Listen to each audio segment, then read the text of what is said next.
Hi guys! November 1. Time check. 7.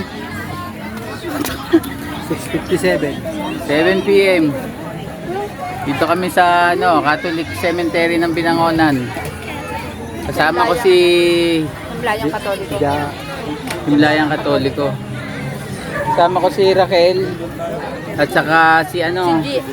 si Madam G. Madam G. Madam G Giant. Siya ang susunod. Huwag lalaman. Ipopost ko to ha. Papasok ko sa YouTube. Subscribe po tayo. Ito po ang sitwasyon dito. Ito yung mga kasama namin. Kailan ba yung huling punta mo dito?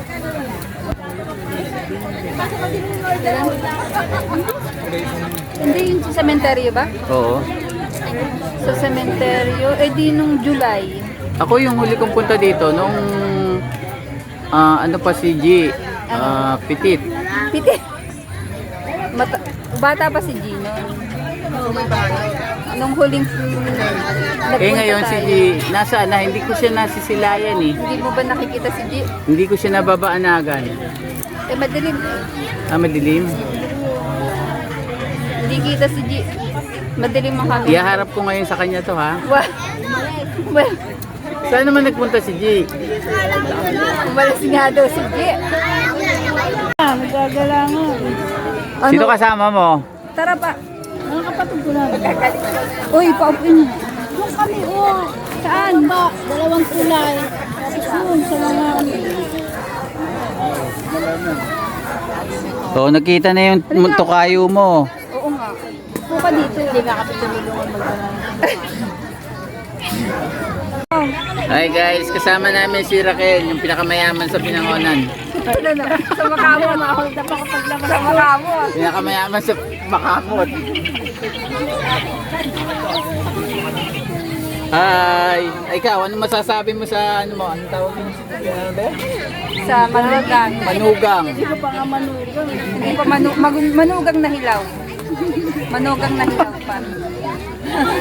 Baka mamaya mag-vlog na naman na Jane, nagpakita sa amin si Raquel, dinadalaw kami. Hindi niya friend si Diday. Hindi ako sa mga kasama ko. Dahil hindi naman sila papipili dito. Hello Jane, kamusta ka na? Nandito yung dalawa. Asa si Jane? Saan dyan? Wala, nandun. Nakahimlay. Hindi. Saan na siya? Dito kanina eh. Si Jane, nagkita lang kami sa labas. Pero dito rin siya. Pauwi na sila. May dinalaw lang yata yung yung kanya. Nanay ba yun? Ay, tatay. Tatay niya. Narito pa kaya.